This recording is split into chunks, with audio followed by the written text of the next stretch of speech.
Seminarau ar-lein, Adran y Gymraeg ag Astudiaethau Celtaidd, Prifysgol Aberystwyth. Gruffudd Antur, Llyfr Du Caerfyrddin, Ailystyried tarddle Llyfrgell Genedlaethol Cymru Peniarth 1, y 19 o Ebrill 2023.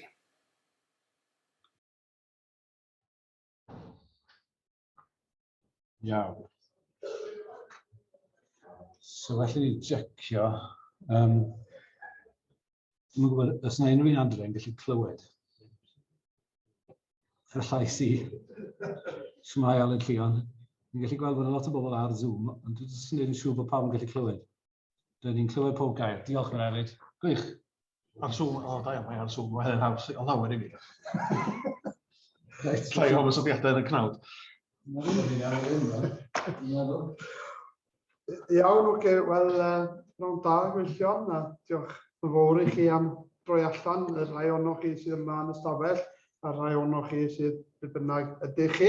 Felly, mae'n bleser croesawu Gruffudd Antur i ein hanner ni pnawn yma. Dyma fydd yr ola yn ein cyfres ni o seminarau ymchwil ar gyfer y flwyddyn academaidd yma. Felly,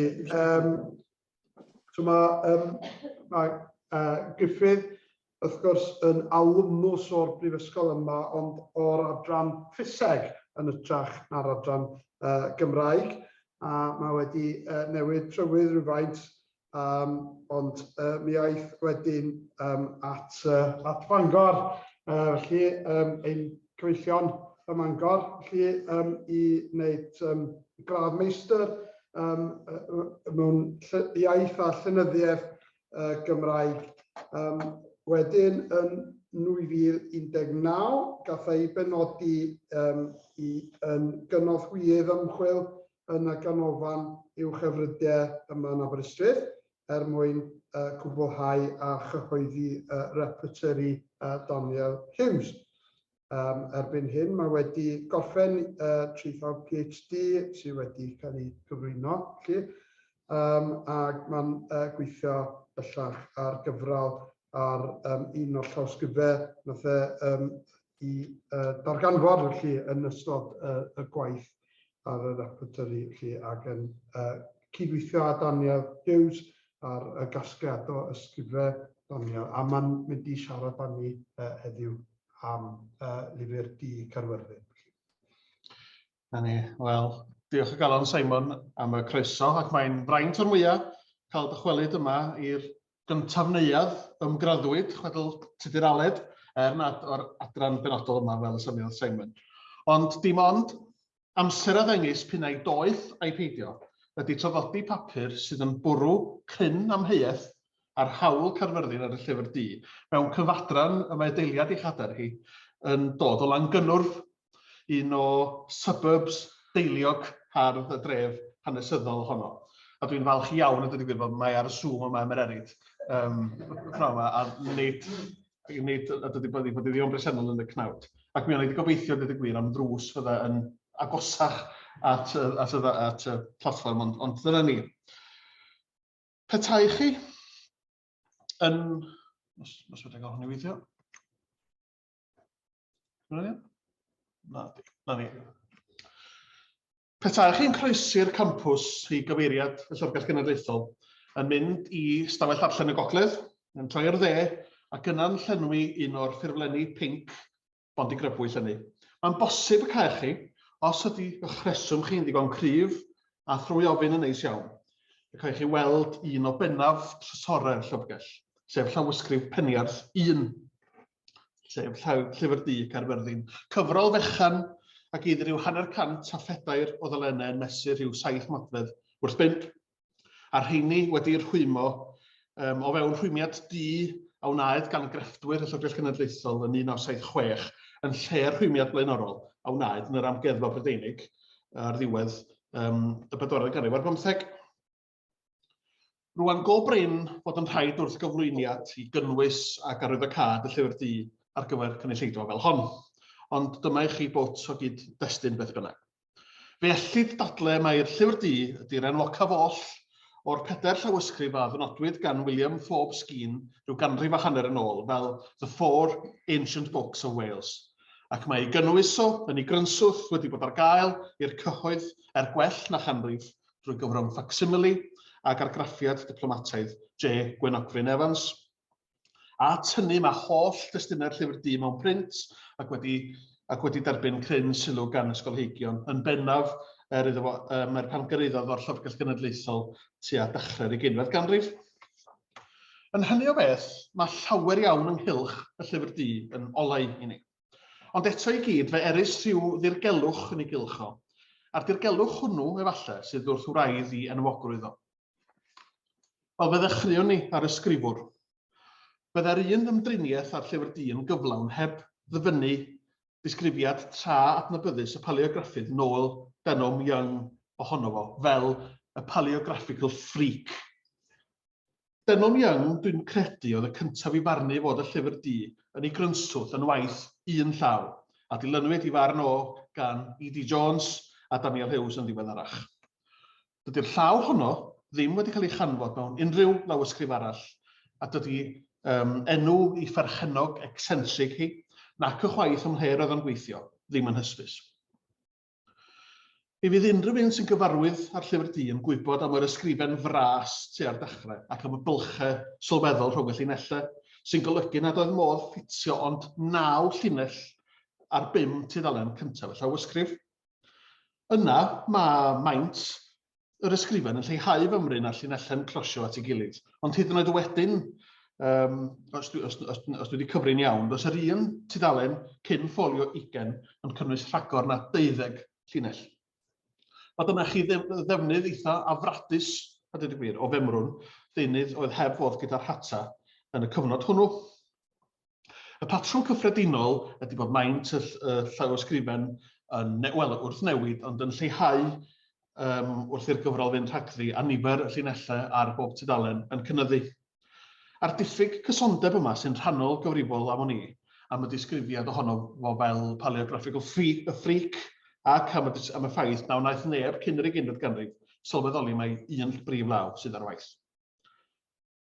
Ac mi ddown ni wedyn yn sgil yr anghysondeb a'r ansicrwydd hwnnw ynghylch y nifer o lawiau at y gwahaniaeth barn o ran oedran y Llyfr Du.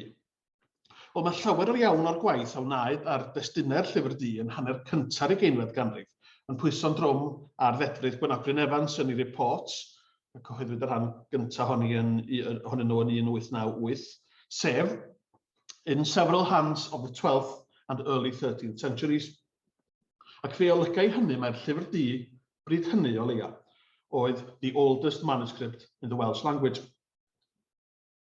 Yn ei facsimile, a gyhoeddwyd yn 1888, 10 mlynedd cyn y report, mae Gwenogfryn yn mynegu'r farn fod rhan gyntaf y Llyfr Du, sef y llaw fras a fradus, ydych chi wedi gweld ar y sgrin yn fan yma, yn perthyn i gyfnod y brenin Steffan, hynny yw rhywbryd rhwng 1135 ac 1154, a'r gweddill wedyn i gyfnodau Harri'r Ail a Rhisiart y cyntaf.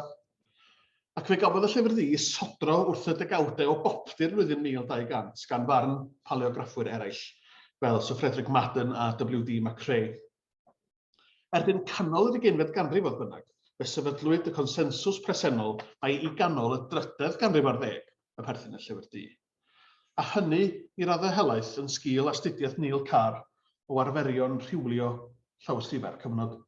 A dyna i chi felly osod Llyfr Du rhyw ganrif yn ddiweddarach na'r dyddiad y gynigwyd gan Gwenogfryn yn 1888, sy'n dangos hynny cymaint oedd yr ansicrwydd yn ynghylch y Llyfr Du. Mae repertory Daniel Hughes a gyhoeddwyd y llynedd erbyn hyn yn golygu yn bod ni ar dir cadarnach nag erioed wrth drin a thrafod y Llyfr Du. Ac nid bwrw amheuaeth ar ddyddiad y Llyfr Du ydy nod y papur hwn, nac y chwaith drio dyfalu pwy sgwennodd y Llyfr Du neu ymhle. Y mwriad i ydy ceisio dangos bod un o'r darnau pwysicaf oll o dystiolaeth sy'n cysylltu'r Llyfr Du efo Caerfyrddin yn gyfeiliornus. A'r ffordd hawsa o olrhain hynt a helynt y Llyfr Du am hwnni ydy gweithio am yn ôl. Tua diwedd oes Victoria pan aeth Gwenogfryn ati ar gais y Comisiwn Brenhinol i lunio catalog disgrifiadol o'r llawysgrifau Cymreig Fe oedd trwch mawr y llawysgrifau yn aros mewn meddiant preifat. Ac mi oedd y casgliad pwysicaf oll yn cael ei ddiogelu yn plasty Peniarth ym mhlwy Llanegryn yn nes i'r Beirionnydd. Mewn gwirionedd, mi oedd yna 2 gasgliad wedi dod ynghyd yno, sef hen gasgliad bychan Peniarth, sef Ancient Peniarth, a'r casgliad sylweddol godidog oedd wedi dod i feddiant WWE Wyn Peniarth yn 1859 ar farwolaeth i gyfaill o Robert Williams Vaughan, y trydydd barwnig, yr olaf o fychaniaid Hengwrt. Craidd y casgliad hwnnw ydy'r casgliad di-hafal a wnaed gan Robert Vaughan o Hengwrt, o ei farw'n 1667. Mi gatalogiodd Gwenogbryn y 2 gasgliad fel un, wel, yn rhesymol ac yn ymarferol felly, gan roi rhif newydd, sef rhif Peniarth, i bob un ohonyn nhw. Mae hynny i raddau yn anffodus gan fod enw Hengwrt wedi diflannu o'r blaen. Ac wrth gwrs yno trwy weledigaeth a llafurwaith Robert Vaughan y ffurfwyd y casgliad pwysig yma. Neu'r rhan fwyaf ohono fo beth bynnag. Ond beth efo am hynny, Llyfr Du Caerfyrddin oedd y llawysgrif y barnau Gwenogbryn ei bod hi'n heiddi'r bri o dderbyn rhif Peniarth 1. A thrwy hynny mi gollodd ei hen rhif, sef Hengwrt 11, rhyw fath o ddyrchafiad os mynnwch chi. Ac mi ddown ni nôl yn y man at hen gatalogau Hengwrt. Mae nhw'n fwy diddorol yn nhw'n swnio, dwi'n gaddo i chi. Fe wyddwn ni felly bod y Llyfr Du wedi treulio hanner olaf y 14eg ganrif ar 15 ym Mheniarth. Cyn hynny, mi oedd o wedi treulio o leia 200 mlynedd yn llyfrgell Hengwrt, Llanelltid, Gadolgellau, llyfrgell nad oedd i bri yn hafan gwbl ddiogel gan fod nifer o golledion enbyd wedi digwydd yn ystod y ganrif ar ôl marwolaeth Robert Vaughan. Wyddwn ni ddim yn sicr pryd y cafodd Robert Vaughan i bachau ar y Llyfr Du, ond y tebyg ydy mae tua 1620 y daeth o ei Hengwrt, ac mae yno yr oedd o pan ath John Davies o Fallwyd yn y plwy nesaf mewn gwirionedd, wneud copi o beth o'i gynnwys o'n llawysgrif Peniarth 98. Yn llawysgrif LLGC 5262 wedyn, rhyw fath o lyfr poced oedd mewn defnydd gan Robert Vaughan yn ei ieuenctid rhwng tua 1616 a 25. Mi nath Robert Vaughan lunio rhestr o lawysgrifau a'i perchnogion rhyw fath o rhestr siopa mewn gwirionedd. Ac yn ei plith nhw mae'r cofnod yma, y Llyfr Du o Caerfyrddin gan Siôn Tudur. Wel, mae yna rhywbeth o'i le. Tybed oedd Robert Vaughan yn gwybod bod Siôn Tudur y bardd o Lanelwy yn ei fedd ers 1612. A'i gwybodaeth a'i law oedd ganddo fo. Wel, be bynnag, fel y gwelwn ni maes o law, mae Siôn Tudur yn sicr ymhlith yr unigolion nodedig o fynd berchen ar y Llyfr Du am gyfnod o leiaf. Y ddolen gyswllt nesaf ydy dyn o'r enw Siasbar Gruffudd, Warden Rhuthun a fu farw yn 1614. Wel, mae Siasbar wedi derbyn cryn dipyn o sylw yn ystod y blynyddoedd diwethaf fel rhan o astudiaethau Maria Williams a Paul Russell. Ac gyda llaw mi ddylwn ni nodi'n y man yma fanyled fawr i Maria am anfon copi o'i threithiad ar y Llyfr Du atai, ac mi ydw i'n pwyso'n drwm iawn ar ei gwaith pwysig hi. Mae'n siŵr bydd rhai ohonoch chi'n cofio'r cyffro rai blynyddoedd yn ôl pan ddaeth Maria o hyd drwy gymorth technoleg i ddarluniau a llinellau o destun nad oedd neb wedi sylwi arnyn nhw o'r blaen yn y Llyfr Du.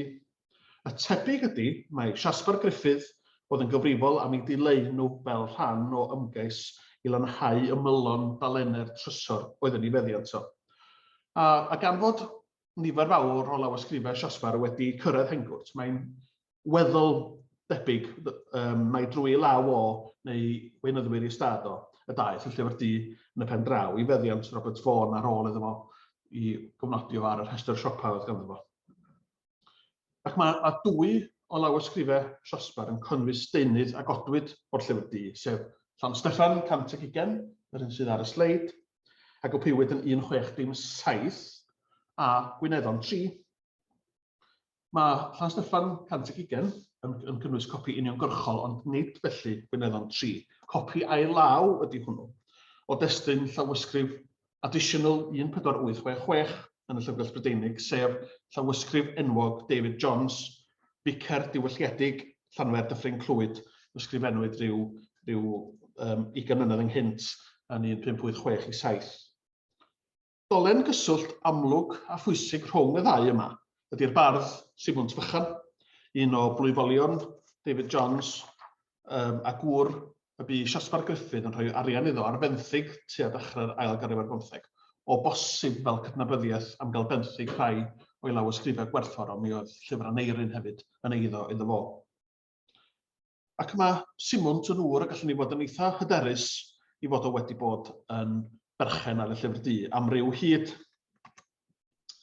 Ar ffolio 51 ferso, mae yna nodyn nad oes modd i ddarllen ond gyda chymorth technoleg, a dwi'n gaddo i chi mae'r geiriau, da chi'n ei weld ar y dde, i'w cael ar waelod y tudalen yna. Maen nhw wedi cael eu dileu yn effeithiol iawn, fel y gwelwch chi, ond drwy ymdrechion Maria a Paul, mae'r nodyn pwysig iawn yma wedi cael ei adfer.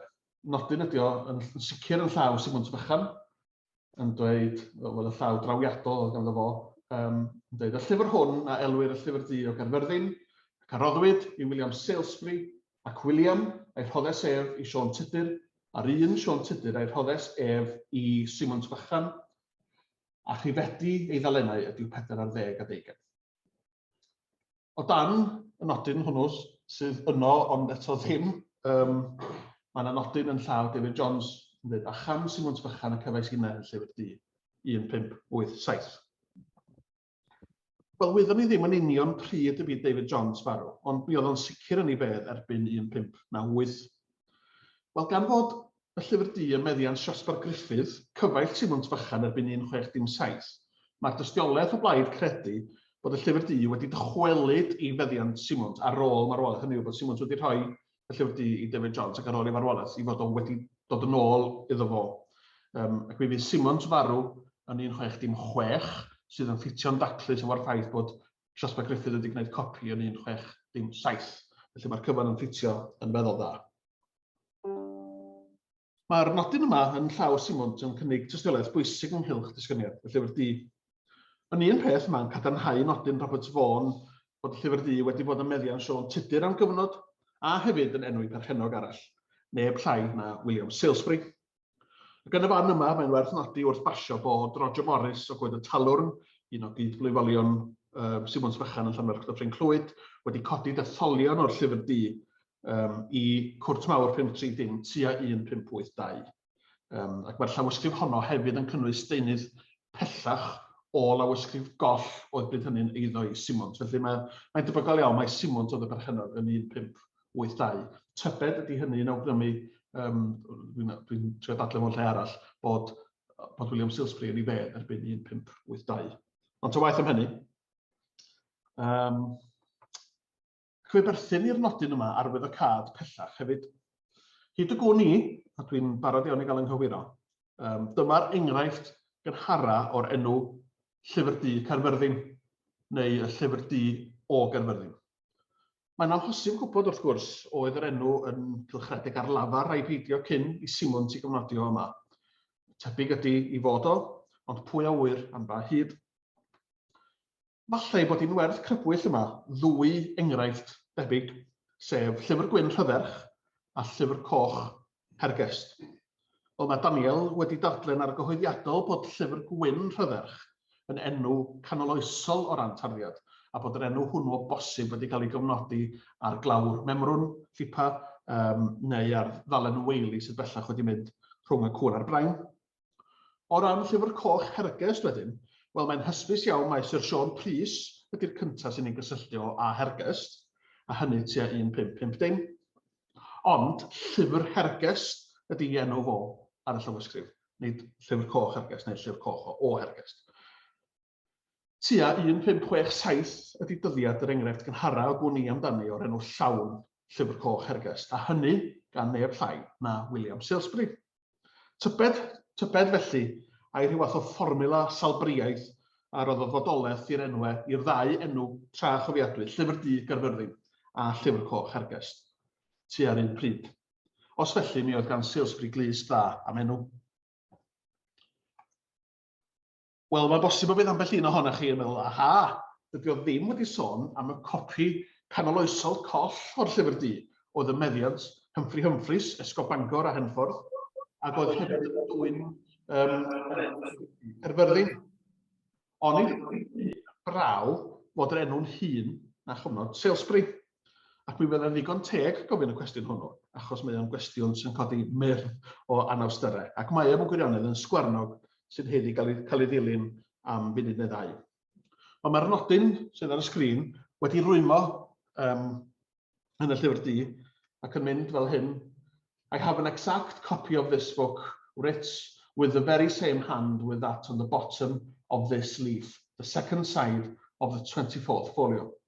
My copy calls this book y Llyfr Du o Caerfyrddin, ac wedyn mae Edward Llwyd wedi sgwennu amdano fo yn llaw Dr H. Humphreys, Ysgol Bangor.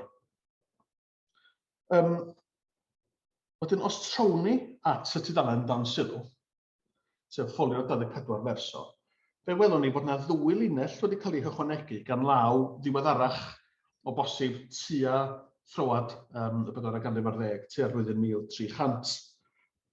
Hynny yw, os ydy Humphreys yn gywir ac yn deud y gwir, fe wnaed copi cyflawn o'r llyfr du tua'r flwyddyn 1300, ac mae'r copi hwnnw wedi mynd i ddifangos.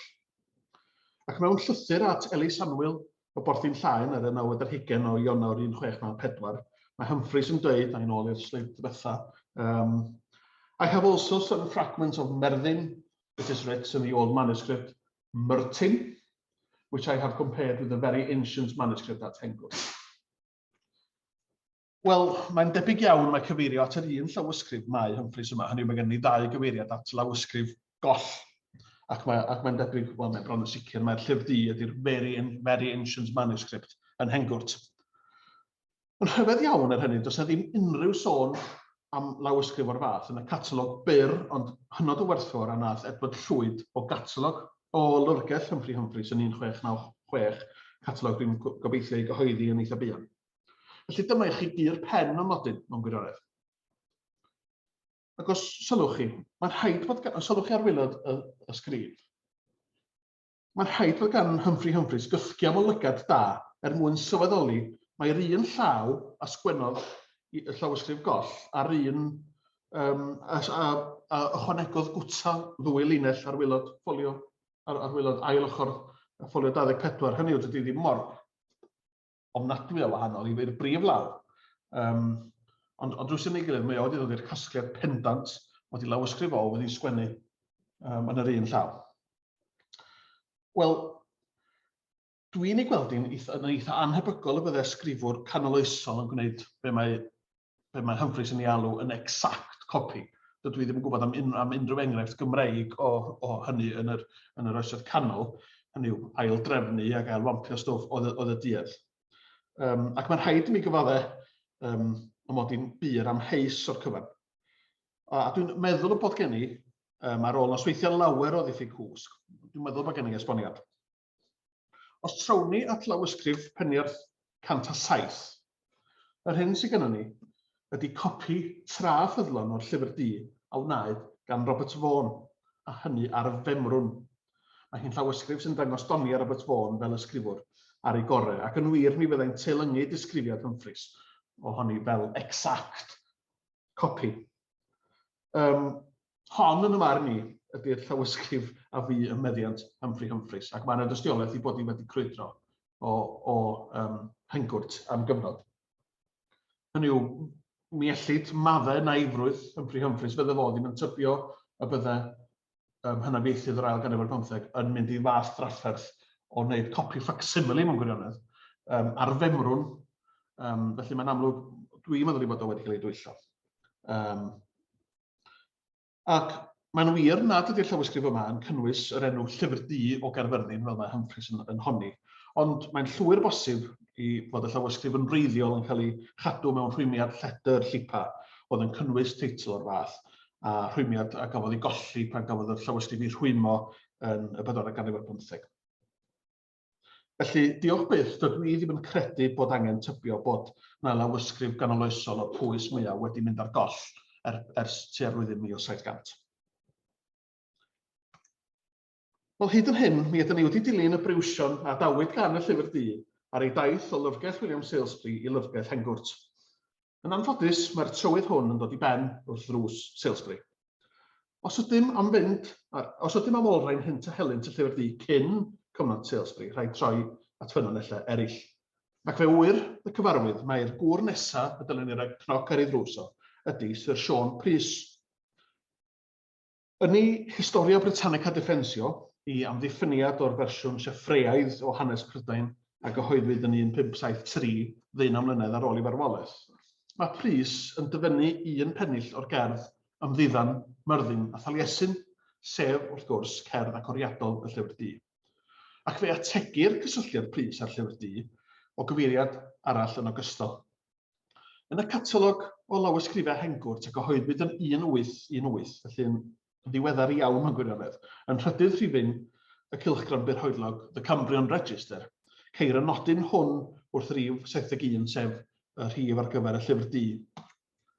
That how this very valuable relic of antiquity could get to Hengwrt cannot at present, perhaps, be easily discovered, but it is known to have been once in the possession of Sir John Price, the antiquary, who had it with many other valuable manuscripts from a treasurer of the Church of St. David's, as appears by a memorandum among the papers Sir John left behind him, which likewise mentions that it came originally from the Priory of Carmarthen at the time of the dissolution. Gan fod y nodyn yma a phresenoldeb yr englyn o Ymddiddan y Myrddin a Thaliesin yn yr Historia Britannica Defensio, gan ei bod nhw'n ategu i gilydd, mae'n ymddangos i mi na fi neb hyd yma yn awyddus i gwestiynu o ddifri cysylltiad Sir Sean Prys a'r llyfr du. Ond o ystyried y mater yn fanwl, fe welir bod yna gryn amheuaeth ynghylch y cyfan. Ac fe ddechreuon ni efo enghraifft arall, enghraifft Philip, llawysgrif yr ydym ni'n gwybod i sicrwydd i bod wedi bod yng ngofal Prys am gyfnod, sef Llyfr Coch Hergest. Mae'r llawysgrif honno'n dryfrith o nodiadau yn llaw Prys. Mae o'n cynnig nifer o briodoliadau, mae o'n cynnig rhifau tudalen, rhifau dalen ar gyfer y llawysgrif gyfan mewn rhifau rhifeinig ac yn y blaen. Ac yn ogystal, mae dau brif gasgliad amrywiol Prys, sef Coleg Balliol 353, a'r llawysgrif gyfoethog a ddath i'r golwg yn Archif Dydd Swydd Northampton, mor ddiweddar a 2019, yn cynnwys talpiau helaeth o destun wedi codi o'r Llyfr Coch, hynny maen nhw'n tystio i'w ddiddordeb byw o yn y cynnwys. Ac mae Sean Prys yn arddangos i gyneddfed yn eiddiol drwy nodi i ffynhonnell yn glir. Fel dwi eisiau wedi sôn, mae'n nodi llyfr hergest. Ond gwahanol iawn ydy sefyllfa Llyfr Du Caerfyrddin. Nid oes yn y llyfr du unrhyw rithyn o ôl llaw Sean Prys, hyd y gwela i, ac nid oes unrhyw gyfeiriad ato fo, heb sôn am ddyfyniad ohono fo, yn llawysgrifau Balliol na Northampton. Mae'r ddwy lawysgrif hynny, sef Balliol a Northampton, yn cynnwys swrn o destunau o nifer o ffynonellau amrywiol, a rheini fel arfer wedi cael ei nodi'n ofalus. Rhai ohonyn nhw, fel y Llyfr Coch a llawysgrif Cotton Domitian A1 wedi goroesi, a nifer fawr fel hen lyfr hiraethog y syweth wedi mynd ar goll. Petai gwir drysor fel y llyfr du wedi bod y meddiant Sir Sean Prys, hyd yn oed ar fenthyg am gyfnod byr, mae'n anodd iawn i gynna i gredu na fydde Prys wedi cyfeirio ato yn rhywle, neu wedi copio i gynnwys o. Mi fydda'r deunydd Arthuraidd yn y llyfr du wedi bod wrth bodd i gael yno, ond dydyn nhw ddim i'w cael. Ac mae absenoldeb unrhyw ôl llaw Sean Prys yn y llyfr du yn tueddu i gadarnhau hynny. Yn syml iawn, welodd o'r i oed mor llawysgrif.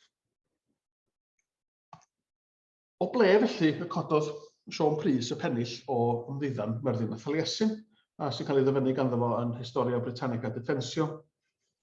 Ai o gopi, ai law, coll o'r llyfr du, wel dyna oedden ni'n ei dybio tan i mi daro ar y nodyn dinod yma ar ymyl un o ddalennau llawysgrif Northampton, 15 verso. Fe welwch chi ar y dde i fod o'n dyfynu'r union englyn 70 heilon aeth yn dyngwyllon nghoed Cylyddon y Darbian ac yn y blaen. Ond uwch ben mae'n dweud hyn o'r canu brith Taliesin a Myrddin. Ond mae'r ffaith fod Prys yn nodi y canu brith fel teitl y gerdd hon yn profi nad y llyfr du oedd ei ffynhonnell o. Mae'r teitl hwnnw yn digwydd yn y copi o'r un gerdd mewn llawysgrif ganoloesol arall, sef Peniarth 26, ond nid yn y Llyfr Du. Ac mae'n werth nodi wrth fynd heibio i bod fod y bardd Dafydd Epynt yn llawysgrif Peniarth 54 yn dyfynnu pennill arall o'r un gerdd, sydd yn awgrymu o bosib bod copïau o'r gerdd honno yn cylchredeg yng Nghyffiniau Aberhonddu, cynefin Sir Siôn Pris, tua throwad yr 11 Dyna hynna wedi sorsio gobeithio. Ond gwaith anos ydy trio esbonio'r nodyn yng nghatalog y Cambrian Register, y nodyn sy'n maintinio bod y Llyfr Du wedi dod i feddiant Sir Siôn Pris trwy law John Lewis, trysorydd Eglwys Gadeiriol Tŷ Ddewi, a ar ôl i hwnnw i achub o briordy Ian Efengelwr a theuluoddog Caerfyrddin. Cofiwch, mae'r unig ffynhonell ei bod hi mor ddiweddar ag 18 mewn print o leia. Ond mae hyn yn milwrio yn erbyn yr hyn rydyn ni'n ei wybod bellach, sef ei bod yn dra anhebygol bod Pris wedi gweld y Llyfr Du. Diolch byth, mae yna un esboniad sydd yn y marn ni yn foddhaol ac yn gwneud synwyr o'r cyfan. Ac mwyn cyrraedd gwraidd ydy'r galwch, mae'n rhaid wrth chydig bach o hanes yr ymdrechion ar hyd y canrifoedd i gatalogio llyfrgell Angor. Dwi'n gwybod bod hyn ddim yn swnio'n gyffroes yn dydy hanes catalogau ddim y testyn mwyaf diddorol, ond weithiau mae o'n gallu taflu goleuni anisgwyl. Yn ffodus, mae'r gwaith caib ar haw eisoes wedi cael ei wneud. Mae'r gwaith caib ar haw wedi wneud a hynny'n nodweddiadol drylwyr gan E.D. Jones. O'r catalogau, pwysica ohonyn nhw, mae'n siŵr, ydy y catalog sydd yn derbyn y siglwm A gan E.D. Jones, sef catalog yn llaw Robert Vaughan ei hun, yn cwmpasu'r llawysgrifau a'r llyfrau print. Ond yn anffodus, mae'r unig gopio hwnnw, mae o'n eithriadol o ddrylliog ac yn anghyflawn. Llawn cynbwysicedd ag A ydy B, sef yr rhestr a wnaed yn 1658 gan William Morris, yr hynafiaethydd a'r Puritan o Lan Silin, a hynny o'r llawysgrifau, y rhai ar femrwn yn benna. Bod yna ambell catalog nodedig arall wedi cael ei gwneud ar hyd y blynyddoedd, fel yr un nath Edward Llwyd yn ystod ar hyn a gallu di wir ddisgrifio fel Flying Visit i Hengwrt yn 1696. Dwi'n meddwl mae dim ond diwrnod cyfod o'n hwmni'r llawysgrifau. Bod hwnnw'n ddiddorol iawn. Yr unig ddau catalog y mae o'n elo ni yma, y pnawn yma, ydy B, sef catalog William Morris, a D, sef siglwm E.D. Jones ar gyfer catalog y Cambrian Register. Wel, mi fydd unrhyw un sy'n gyfarwydd â catalog y Cambrian Register yn gwybod i fod o mewn gair yn rhyfedd. Mae'n amlwg i fod o wedi cael ei seilio yn y pen draw ar B, gwaith William Morris, ond mae'r drefn am ryw reswm yn hollol wahanol a'r disgrifiadau gwreiddiol o'r llawysgrifau wedi cwtogi yn arw. At hynny, mae yna wybodaeth unigryw yn y catalog hwn sy'n anodd iawn weithiau i esbonio. Ac ar y sgrin, welwch chi ddadansoddiad manwl E.D. Jones o'r catalog. Ac mae yna ddau gyfeiriad danteithiol yma sy'n heddi ymdreiniaeth fanwl rhywbryd eto ac yn rhywle arall. Sef rhifau 163, peth o waith ofydd o law Dafydd ap Gwilym, ac 167, hen gasgl barddoniaeth o waith Taliesin. Wel, dwi wedi ymchwilio i'r ddau yma yn eitha manwl ar gyfer yn rheithawd. Y cwbl ddywedau ydy bod hi'n debygol iawn, wrth gwrs, mae cam ddealltwriaeth sydd oedd waith y cyfeiriad bod at lawysgrif yn llaw Dafydd ap Gwilym, bod y ffordd eithbwyd i'r casgliad hwnnw yn ddiddorol yn ddau hun. Ond ar y llaw arall, a chofiwch ar hyn o bryd, does e ddim cofnod ar gyfer y llawysgrifau yma yn unman arall. Hynny, does e neb yn cyfeirio at hen gasgl barddoniaeth o waith Taliesin. Ac mae'r ailyn, mae yn ymddangos ar hyn o bryd fel cofnod dilys am lawysgrif hynafol iawn sydd wedi mynd ar goll. Yn sicr nid cyfeiriad at lyfr Taliesin ydy o.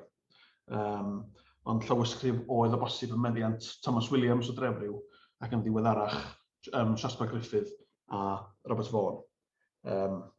Felly, nid ar chwarae bach felly, mae di ystyru holl dystiolaeth catalog y Cambrian Register. Yn sicr, mae yna bethau yno fo sydd yn chydig bach yn hygoelus ac o bosib yn gamarweiniol, ond mae yna rai pethau eraill sydd yn profi bod yna rhywbeth o ddifri ar waith yma.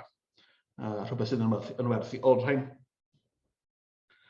Ac mae hynny yn tueddu roi chydig o rym i'r gosodiad unigryw yn y catalog yma. Mae o briordy Awstiniaeth Caerfyrddin, yr achubwyd Llyfr Du Caerfyrddin adeg y diddymiad, a hynny gan John Lewis, a bod John Lewis wedi rhoi'r Llyfr Du yng ngofal i gyfaill Sir Siôn Prys. Mae yna 4 haen i catalog y Cambrian Register. Y gyntaf, a'r hynaf o'r 4 fel y sonis i gynt, ydy crynodeb ac ail wampiad o catalog William Morris. Fe welwch chi, yn aml iawn mae o yn Gymraeg, er enghraifft, llyfr hen Gywyddau Candrill, er enghraifft, rhyw 70 yn y fan honno.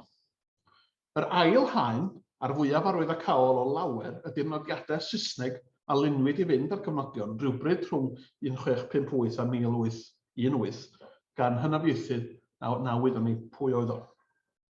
At ddiben y drafodaeth hon, mi fyddai'n cyfeirio ato fo fel yr awdur. Y drydedd ydy'r troed nodiadau a ddarparwyd gan y sawl oedden ni alw ei hun yn brychan, brycheiniog. Dwi'n siŵr y bydda fo wrth i bodd efo datganiad parc cenedlaethol bad y brycheiniog ddoe, sef yr un nath baratoi'r catalog i'w gyhoeddi a'i yrru at olygydd y Cambrian Register. A'r bedwaredd haen ydy'r troed nodiadau golygyddol gan olygydd y cylchgrawn William Owen Pugh, nodiadau sydd ddim o unrhyw bwys yn y drafodaeth yma. Mae yna 2 haen felly o'r 4 yn weithgarwch unigolion anhysbys, sef yr hynafiaethydd a luniodd y nodiadau Saesneg yn yr ail haen, sef yr awdur, a wedyn brychan brycheiniog y golygydd megis, sydd yn dangos cryn grebwyll hynafiaethol yn y drydedd haen. Wel, diolch beth, mi ddangosodd E.D. Jones bod y dystiolaeth yn awgrymyn gry mae Richard Fenton, yr hynafiaethydd o Sir Benfro, oedd brychan brycheiniog. A dwi'n gwbl hyderus fod E.D. Jones yn gwbl gywir yn hyn o beth, ac mae hynny'n gam pwysig tuag at adnabod awdur y catalog, sef yr un a ddarparodd y nodiadau gwerthfawr sy'n gwneud y catalog hwn mor arwyddocaol. Yn ei ragymadrodd i'r catalog, mae Fenton yn disgrifio'r hynafiaethydd anhysbys, sef yr awdur, fel hyn, yn eminent antiquary since his time, hynny yw, ers amser William Morris. Yn anffodus, mae'n amlwg doedd Fenton ei hun ddim yn gwybod pwy oedd yr awdur. Hynny, mae o'n gadael ambell rhyw sionyn sy'n gadael ei ddilyn y trywydd. Mae Fenton yn dweud bod y llawysgrif wedi ei hachub from the ravages of dampness and rats, a'i fod wedi ffrynu hi at the sale of a Brecknockshire gentleman's effects in London about 20 years ago. Ac mae'n debyg mai dyna pam y gwnaeth Fenton, gŵr oedd heb gysylltiadau hyd y gwni a Sir Brycheiniog, ddewis y ffug enw brychan brycheiniog wrth gyhoeddi'r catalog. Ac o gribo cynnwys wrth fynd drwyddo fo'n yn fanwl, mi ellir cywain cryn dipyn o wybodaeth am yr awdur. Ystyriwch y paragraff canlynol er enghraifft sy'n trafod y llawysgrif yr ydyn ni bellach yn ei nabod fel Peniarth 11, sef 29 ar draws y tudalen.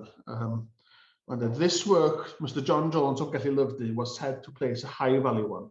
Query, if from any peculiar intrinsic merit it possessed, or as it had belonged to the learned antiquary Sir John Price, who wrote Historia Britannicae Defensio, a work that has placed him high in the estimation of his countrymen, and that most deservingly.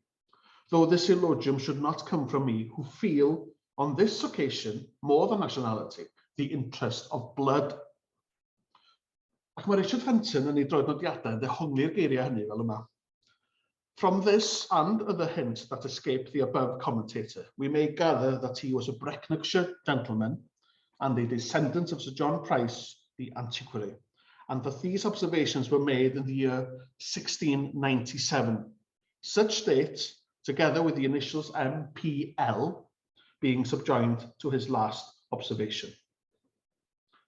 Wel, mae'n rhaid i mi gyfadde fod y blaen lythrennau MPL yn dipyn o fain tramgwydd, ond mi ddwn ni nôl at hynny.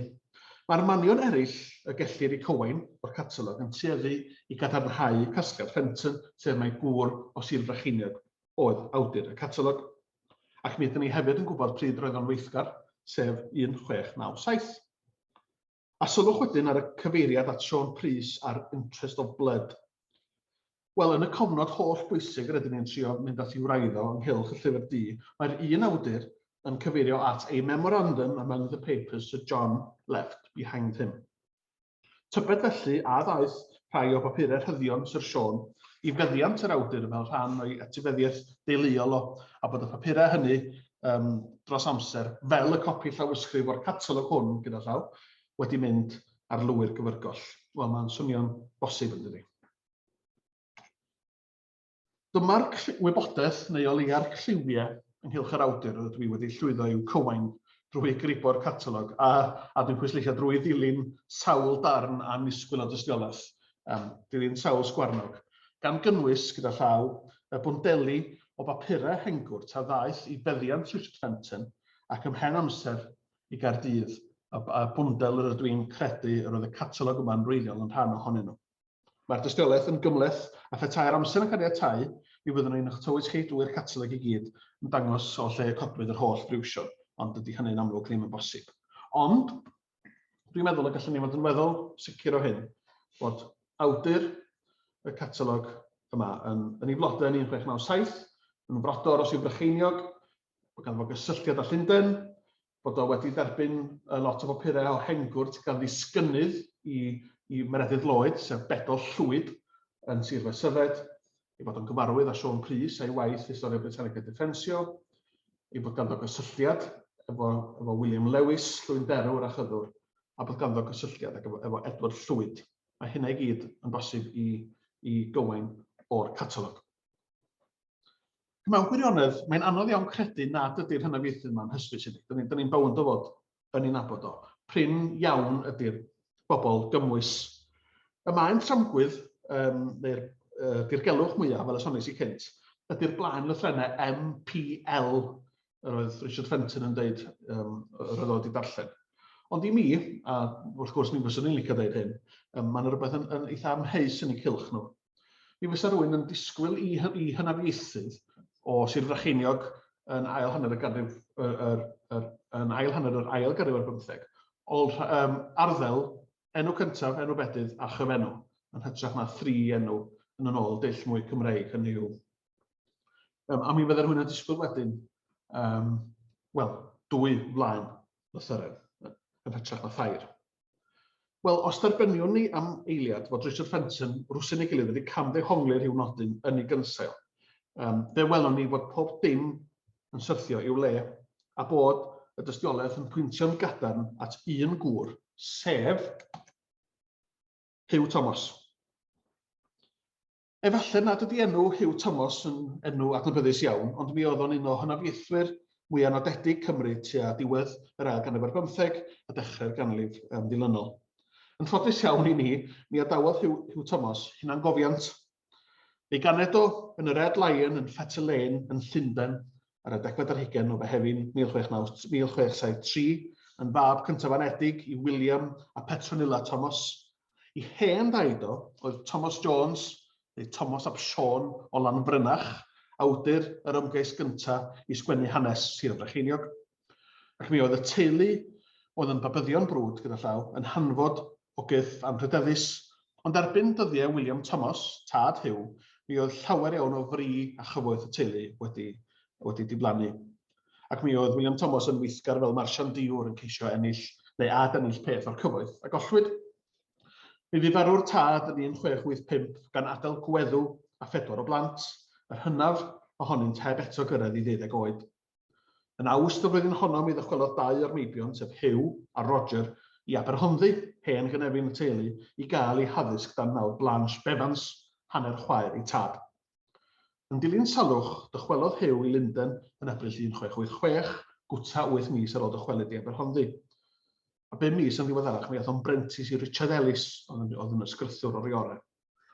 Yna, ar ddechrau 1687, ar ôl clirio rhan fwyaf o ddyledion i diweddar ŵr, fe fu I fam o farw.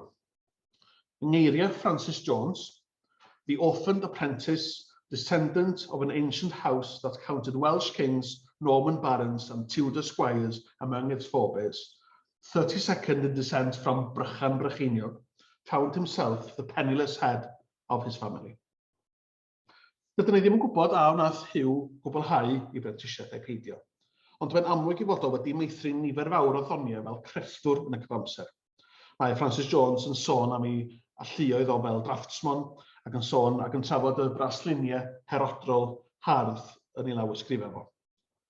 Mi oedd o'n weithgar fel y chyddwr erbyn 1696 ac erbyn 1703 ac yn amlwg wedi hen yn ei blwydd, fe'i penodwyd yn ddirprwy herod yng Nghymru dan Sir Henry St George.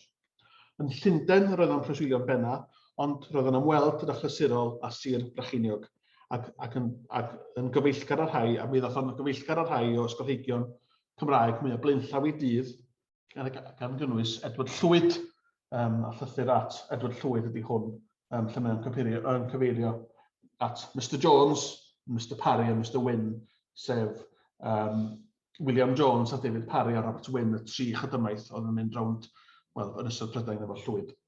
Felly mae'n amlwg i bod nhw'n nabod gilydd yn eitha da.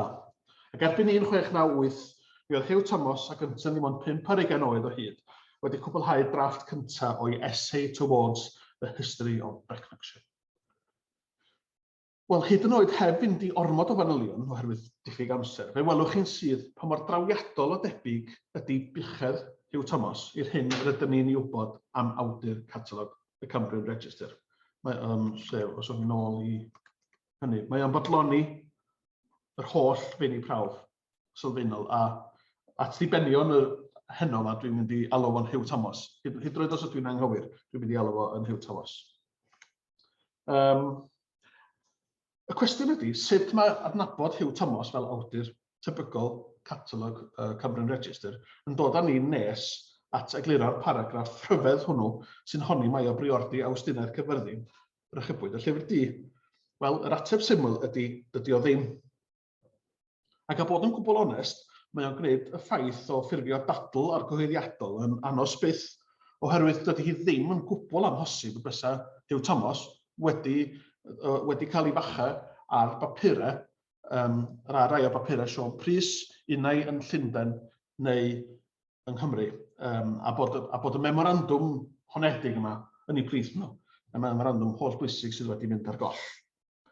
Ac mae'n bwysig nodi hefyd, dydy'r ddadleuon sy'n dilyn gen i ddim yn ddibynnol ar gywirdeb y rhesymu mae Hugh Thomas ydy'r awdur, felly mi'n rhoi hynny fel caveat. Wel, gadewch i ni yn hatgoffa'n hunain o'r paragraff holl bwysig yma, sydd yn sôn am ffawd y Llyfr Du yn hanner cyntaf yr 11th ganrif. Yn gyntaf, mae gennym ni'r cyfeiriad at drysorydd eglwys gadeiriol Tŷ Ddewi. A da ni'n gwybod mai enw fo oedd John Lewis. Yn ddiweddar, dwi wedi ceisio dangos bod y gŵr diddorol iawn yma yn fab i neb llai na'r bardd Lewis Glencolli. Hynny yw, ar ôl colli i fab Siôn y Glyn yn 5 oed a chanu'r farnad fawr iddo fo, mi nath Lewis cael mab arall a rhoi'r un enw i'r mab hwnnw fel oedd yn gyffredin yn y cyfnod. Rwan, mi allwn ni fod yn gwbl sicr fod yna gysylltiad rhwng John Lewis a Siôn Prys.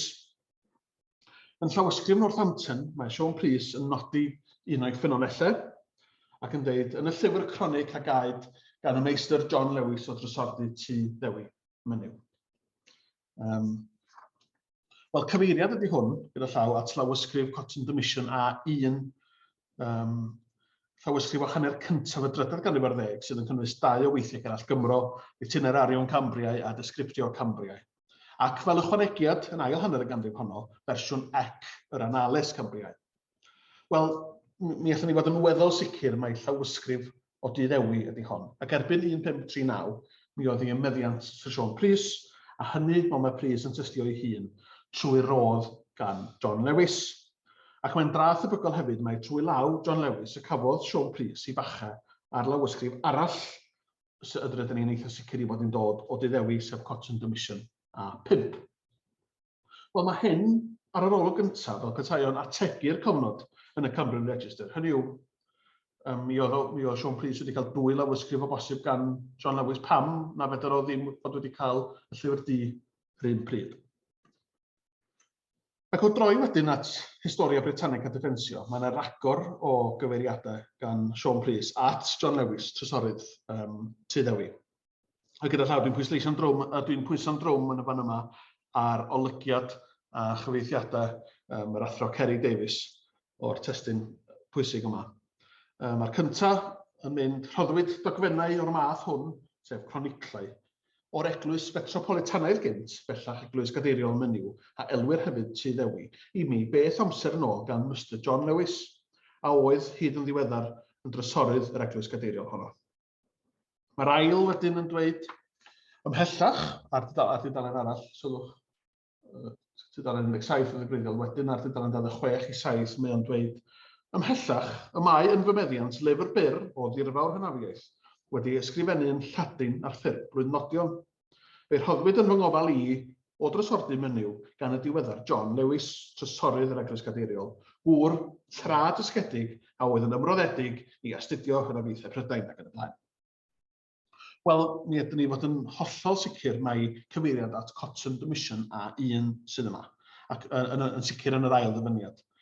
Ac mae'n byr debygol mai llawysgrif Mission sydd dan sylw yn y dyfyniad cyntaf. Hefyd, wedyn, ar dudalen 128, felly gryn dipyn ymlaen yn y gyfrol, mae gennych chi'r dyfyniad yma. Enghraifft o waith o'r math hwn yw'r llyfr tra hynafol a yrwyd ataf gan drysorydd eglwys gadeiriol Mynyw, sef eglwys metropolitanaidd Cymru gynt. Daeth y llyfr o drysordi'r eglwys gadeiriol, ac mae'n cynnwys cofnod am nifer o bethau a ddigwyddodd yng Nghymru o ddinistyr y Deyrnas Brydeinig ymlaen, pethau nad wyf yn cofio i darllen, yn unman arall erioed.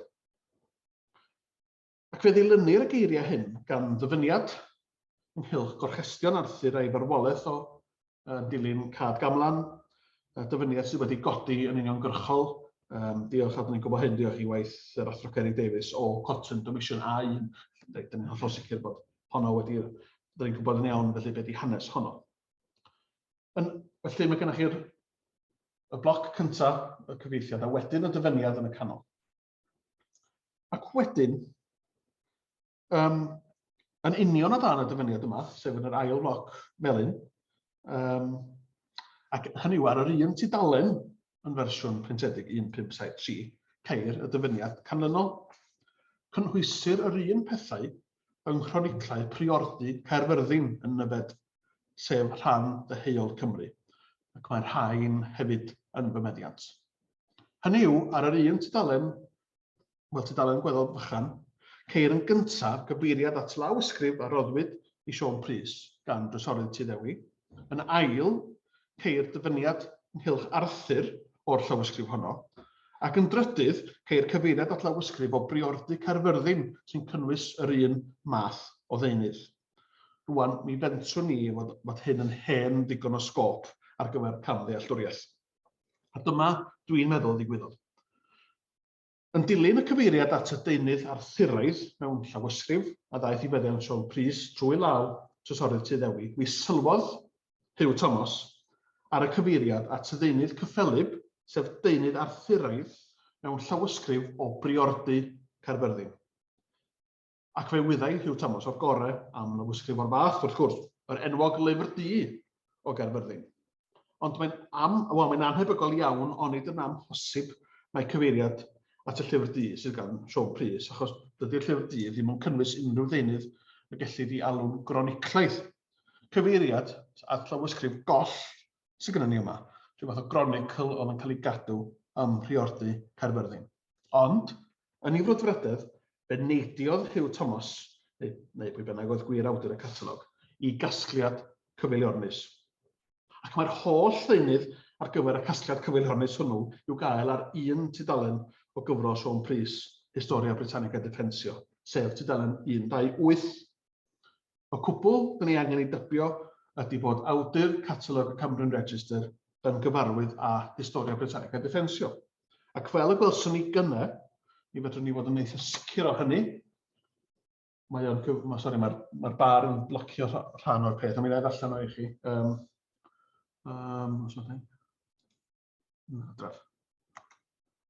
hynny yw, the antiquaries of John Price, who wrote Historiae Britannicae Defensio, a work that has placed him high in the estimation of his countrymen. Wel, mae'n rhaid cydymdeimlo chydig bach efo Hugh Thomas. Nid trwy ystriw neu awydd I gamarwain neb y lluniodd o y cofnod cyfeilionus yma, ond yn hytrach drwy faglu dros ei wybodaeth ei hun. Ac mi hoffwn I bwysleisio yn arbennig wrth drigolion mwyn Caerfyrddin, nad ydy'r drafodaeth hon yn golygu o reidrwydd bod yn rhaid i'r dref honno ildio I hawl ar y llawysgrif. Hynny yw, mae'n bosib iawn drwy'r gyd-digwyddiad, mae yn y priordy y lluniwyd hi, ond nid ond mae'r cysylltiad, dwi'n gobeithio mod wedi dangos hynny, mae'r cysylltiad yn gyfeilionus, y cysylltiad sy'n cael ei gynnig gan Hugh Thomas. Ac wedi'r cyfan, mae'r ffaith fod y llawysgrif, fel y saif heddiw o leia, yn agor efo cerdd byrdinaidd, wel, mae'n awgrymog yn dydi. Fel y dangosodd yr athro Jarman, ac eithrio cyfnodau byrion yn hanner cyntaf y drydedd ganrif ar 10, roedd priordy Awstinaeth Caerfyrddin yn sefydliad pur Normanaidd. Ac mi oedd yn well gan yr athro Geraint Gruffydd edrych tuag at yr abatai Sistersaidd cyfagos fel Hendy Gwynardd Daf neu Ystrad Fflir, neu efallai'r abati yn Nhal-y-Llycheb, sefydliadau llawer iawn mwy Cymreig na priordy Caerfyrddin, mwyn ceisio canfod gwir darlle'r Llyfr Du. Mi fydd yr rhai y daeth yma pnawn yma yn disgwyl ateb pendant gynnau yn mynd adre yn siomedig. A rhan o'r broblem ydy nad oes modd olrhain yr enw Llyfr Du Caerfyrddin hyd y gwni ymhellach na chymryd William Salesbury. A'i cofnodi hen enw traddodiadol a wnaeth Salesbury yn terbathu enw newydd yn seiliedig ar y fan lle cafodd o afal ar y llawysgrif. Fe wyddon ni fod Salesbury, tra oedd o'n paratoi'r cyfieithiad o'r Testament Newydd a'r Llyfr Gweddi Gyffredin, wedi treulio tipyn o amser yn llys yr esgob Richard Davies yn Abergwili, ac yn ystod y cyfnod hwnnw fe gafodd o weld llyfrgell o didog Gruffudd Dwn yn ystod Merthyr Ger Cydweli. Ac os oes coel i'w roi ar eiriau Gruffudd Dwn ei hun, mi oedd o'n berchen ar gynifer a 64 o lyfrau Cymraeg yn 1567, sy'n swm arithro. Tybed oedd y Llyfr Du yn un ohonyn nhw. O bosib yn rhannu cist efo rhai o dysorau eraill Gruffudd Dwn fel llawysgrif Hendrik Adredd, o bosib. Neu tybed oedd o'n un o drysorau llys yr esgob yn Abergwili, mi ellid ddisgrifio Abergwili fel Caerfyrddin yn gallu, ma'n agos iawn at ei gilydd, a bod Salesbury, drws yn ei gilydd, wedi cael gafal ar y Llyfr Du, fel rhyw fath o souvenir, dwi ddim yn gwybod. Cyn rhoi, a chyn mention ormodol I dir dyfalu pur, mae rhaid sôn am yr unig ddarn cadarn o dystiolaeth sydd gennym ni o ran hint a helynt y Llyfr Du cyn iddo fo ddod I feddiant William Salesbury. Ar waelod ffolio 28 mewn llaw sy'n perthyn I droad yr 19th ganrif, felly rhyw hanner canrif o bosib cyn cyfnod William Salesbury. Mae gennym ni'r llinellau yma mewn llaw anhysbys a pennill ar fesur anghanonaidd. Yr arglwydd goruchaf, ior, eirgledd gwreichion, a gadwon dan I enid ac a gadwon dynion, rhag sais cae a gwyddel, a rhag cas cigyddion, a rhag bloedd a lledrith, rhag bleiddiau a lladron, rhag hwn acw yn ddrwg, rhag cwn cyndeiriogion, rhag draig awyr a thwrf, a rhag drwg grythorion, a rhag hir ddilwm sarf, a rhag cerdd William Shawn. Wel, dydy enw'r bardd, gweithio'r modd, ddim yn hysbys, ond dydy hi ddim yn anhebygol, mae'r bardd ei hun, pwy bynnag oedd o, a gofnododd y pennill rhyfedd yma ar waelod y tudalen. Wel, naws, dychanol sydd i'r pennill yn enwedig tua'r diwedd, ac mae'n enghraifft nodweddiadol o'r math o ddychan hwyliog ac eid rhwng beirdd a'i gilydd neu rhwng bardd a'i noddwr. Yr unig liw y gallwn ni ddilyn ydy'r gŵr a enwir yn y llinell glo, sef William Shawn.